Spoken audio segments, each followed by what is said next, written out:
Hello दोस्तों, मैं हूं चेतना आपके साथ। अगर हम इथेरियम की बात करें तो ये क्रिप्टो करेंसी दुनिया का एक राइजिंग स्टार है। इसने बहुत ही जल्द अपना मुकाम प्राप्त कर लिया है और अभी की बात करूं तो ये क्रिप्टो करेंसी लिस्ट में दूसरे स्थान पर है।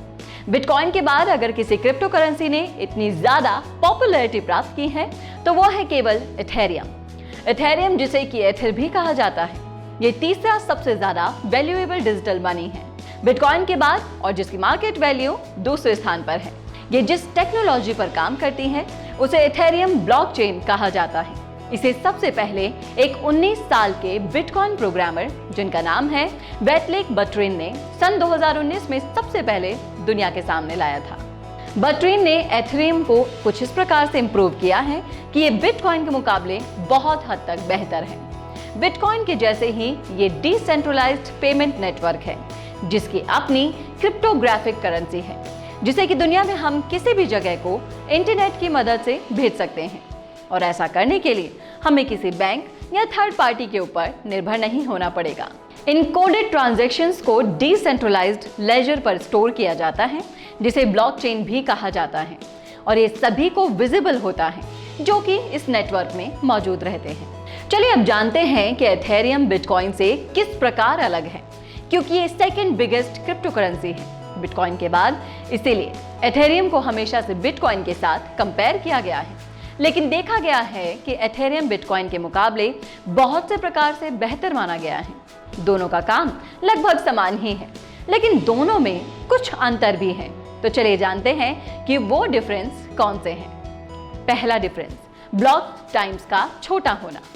इथेरियम में ब्लॉक्स को माइनिंग करने में रफली 15 सेकंड्स लगते हैं, वहीं बिटकॉइंस में ये 10 मिनट्स की रेट से होते हैं। जल्दी से हो जाने से ब्लॉकचेन को ट्रांजैक्शन डाटा को कंफर्म करने के लिए बहुत ही कम समय लगता है, जिससे ज्यादा से ज्यादा ट्रांजैक्शंस हो सकते हैं। दूसरा डिफरेंस, ज्यादा सोफिस्टिकेटेड फी स्ट्रक्चर का होना।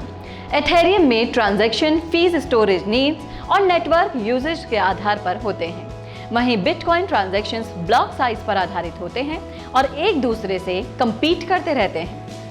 तीसरा, ज्यादा सोफिस्टिकेटेड माइनिंग का होना। बिटकॉइन की माइनिंग में ASICs यानी कि एप्लीकेशन स्पेसिफिक इंटीग्रेटेड सर्किट्स की जरूरत होती है, जिसे कि ज्यादा मात्रा में कैपिटल इन्वेस्टमेंट की जरूरत होती है माइन करने के लिए।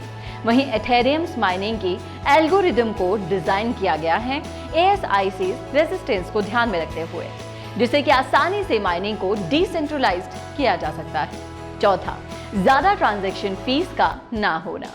बिटकॉइन की तुलना में इथेरियम में ट्रांजैक्शन फीस बहुत कम है। पांचवा, ज्यादा से ज्यादा टेक्नोलॉजी का इस्तेमाल होना।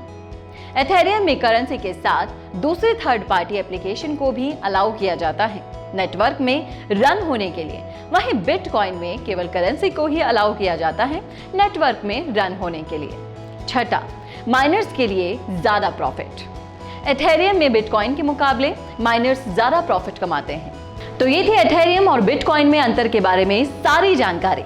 उम्मीद करती हूँ आपको ये वीडियो पसंद आई होगी। ऐसे ही क्रिप्टो करेंसी से जुड़ी हर छोटी बड़ी जानकारी के लिए देखते रहिए हमारे चैनल को और सभी वीडियोस के लिए आज ही सब्सक्राइब कीजिए हमारे चैनल क्रिप्टो कॉलिंग को।